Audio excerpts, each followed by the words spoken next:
G'day guys, welcome to another episode of FriBaT, Friday Beers and Tools with Andy. This week we're reviewing a Beechworth Pale Ale. It's actually brewed in Beechworth in Victoria. Beautiful little town if you ever get the chance to go there. Made at the Bridge Road Brewers. This is the Beechworth Pale Ale.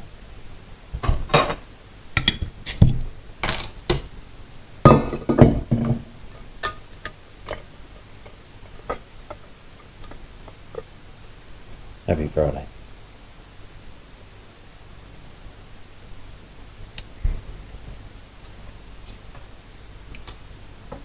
Very hoppy. Pale ales are more hoppy. Let's, what do they say? First brewed in 2005, Beechworth Pale Ale has earned its reputation as an Aussie craft classic. A new world pale ale brimming with a hop aroma and flavour, it strikes a perfect balance between hops and malt.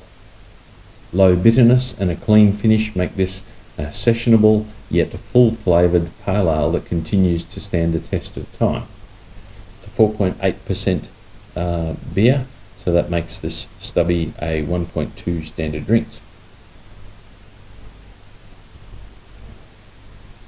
It's quite mild on the malt, yet it does have a lot more hoppiness, which of course pale ales are known for. That's a really nice beer. When was the last time you said it wasn't a nice beer? But it's a nice beer.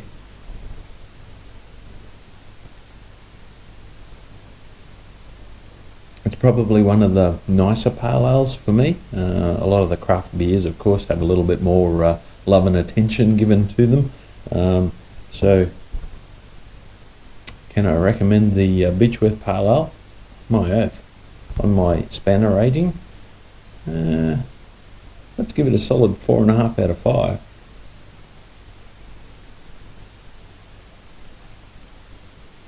I wanted to mention that we've got a little bit of new merchandise in.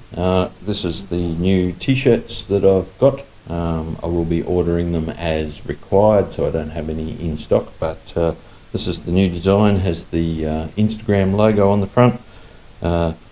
Life's not about what you can buy, but it's what about what you can build. Which kind of sums up the way I see things. I do tend to buy a lot of stuff though, don't I? And I'll put a picture up of the back of the shirt as well. For Australian viewers, these will be $25 plus postage. So let me know, drop me a line in the comments, or send me an email, which is in the bio, if you're interested in buying one. Cheers. Alright, on to our tool of the week. We have a Milwaukee, another M12 Milwaukee tool. This is the M12 3/8 inch or 10mm crown stapler. Part number in the US is 2447-20, which is where I got this one from, Amazon US. And in Australia it's sold as the M12 BST-0. Alright, what comes in the box? Glasses.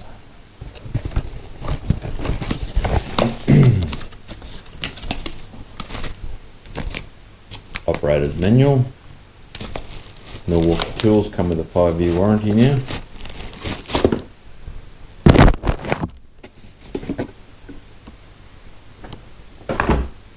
Hundreds of solutions inside. Yeah, that's just a tease.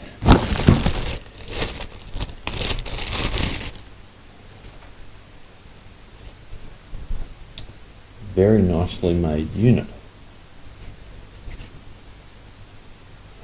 M12, so standard M12 battery goes in here.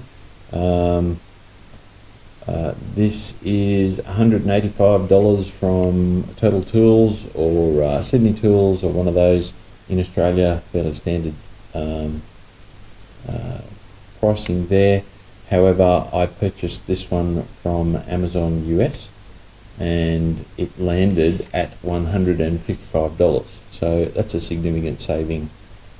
Again, you Yanks get tools so much cheaper than what we do. This is probably well under $100 for you in America. I'm sure Tony will let us know in the comments. Increasing my M12 range. You will notice that it doesn't have fuel written anywhere on it, so it's not a brushless motor. Doesn't really need to be, being a stapler. It's not a constant duty motor like a driver or a drill, so therefore it doesn't really need a brushless motor. However, they are more efficient. I dare say Milwaukee will do their standard thing and bring out a brushless version eventually, and it will be more expensive. Right, what can I tell you about it? So it does 3/8 inch wide crown staples, or 10mm staples, and the staples will range in length, so how deep that you can go into products, from 6 to 14 mils, or 1/4 inch to 9/16 inch. It weighs 1.5 kilos without the battery, or 3 pounds, and is 184 millimeters long, or 7.25 inches. It's really nicely finished, as is all the Milwaukee tools. Certainly no beef there. It does have a tool hook for hanging on your belt, which is also, you can swap sides. What are its features? It has a dry fire lockout, so in other words, if it's out of staples it won't fire, which of course is good for the mechanism. If you were to fire a stapler without staples in it, it doesn't do the mechanism any good. It has a staple locating arrow. The staples come out here and here. Who would have thought? It has a slotted mag design. You can see on the side, this is the magazine, and you can see at a quick glance how many staples you have left. Magazine removes with a clip down the bottom, and you insert your staples, which I don't have any staples to suit yet, so there's no point in me showing you any more of that. Slide your staples in, load the mag, and away you go. It has a power adjustment dial on the end here. It has a multi-position switch with positive and negative written on it, and that adjusts the power or amount of driving force. So if you're driving into cardboard, you won't need as much force as if you're driving into plywood or any other kind of wood.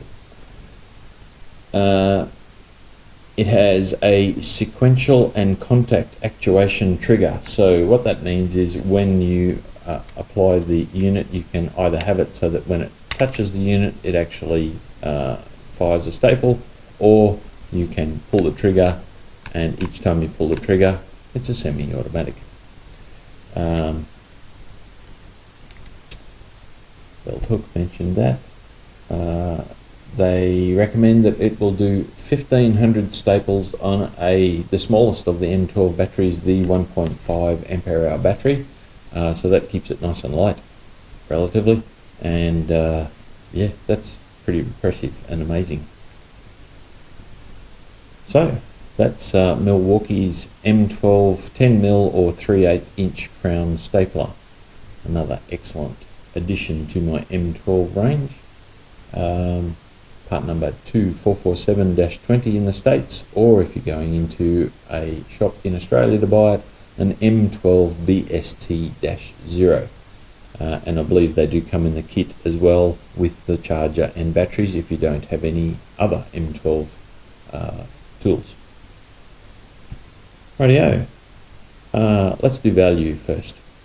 At $155 from Amazon US, that's pretty good value for money. You pay, in Australia, you pay $100 for a decent manual industrial type stapler. So $155 for a battery powered one is pretty darn good as far as I'm concerned. If you're paying Australian prices at Australian tool shops at $185, I think that's a little high, and so I'll score the value, my beer value, on the Amazon US price. Obviously it takes a little bit longer to get to you, whereas if it's at your tool shop then you pay the $30 premium.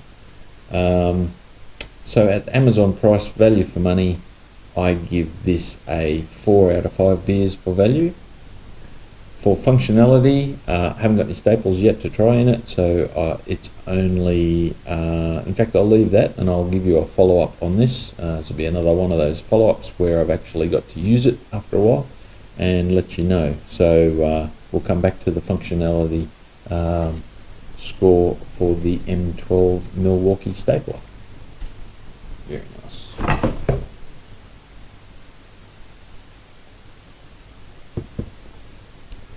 Anyway, that's it. Fairly short FriBaT for this week.